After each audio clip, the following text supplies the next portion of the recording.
Hey, good evening, everyone, and thanks for joining us tonight for News 5 at 6. I'm Rob Quirk. Diane is on assignment. First at 6, some call it the scar. If you've been around here long enough, you know. But in just 6 months, the PikeView Quarry in northeast Colorado Springs will look very different, we're told. News 5 investigative reporter Megan Cloherty got exclusive access into the quarry to learn more about where that project stands. Megan? Well, Rob, we got a first-hand look at what work has been going on there for all these years at the PikeView Quarry and why the project that was initially set to be completed this year could take at least another 4 years before it becomes a public space.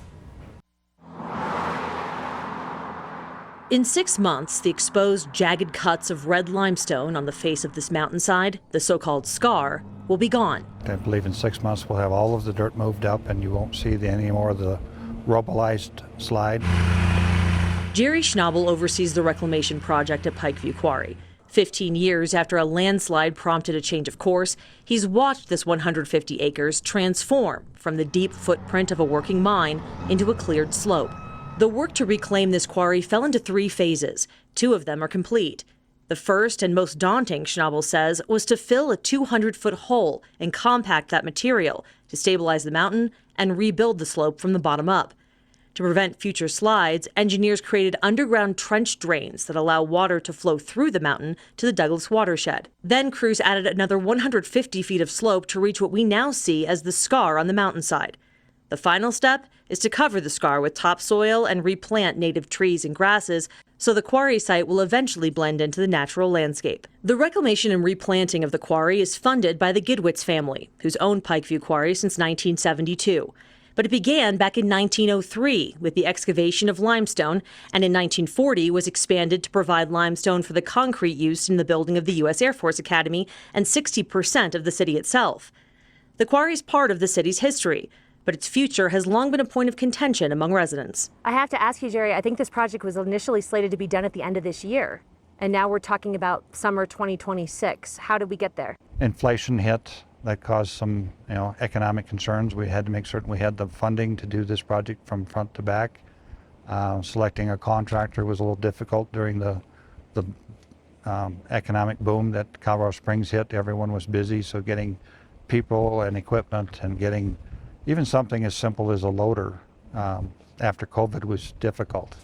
We had to scramble and search and find parts and pieces to put this together. Some of those pieces are these prism sensors that use lasers to beam back their location multiple times a day.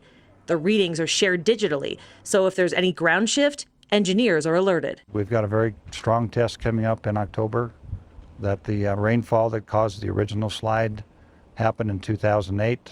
6 months later, we had the slide in December of 2008. We had a major rainfall in May 7th of 7 inches up here. In comparison, Colorado Springs probably averages 15 inches a year. We get 7 inches in one day. That water's in the mountain, it's coming through here, and it's so far being released back to the stream. If it passes the test, next spring, Schnabel says they'll begin to plant native trees and shrubs, keeping in mind the 40 bighorn sheep who call this ridgeline home. Then comes a year of observation and the final review by the State Division of Reclamation, Mining and Safety before Riverbend Industries can offer the land to the city as a donation. And so it'll be that point in time when the mayor will effectively say, yes, we'll accept the donation.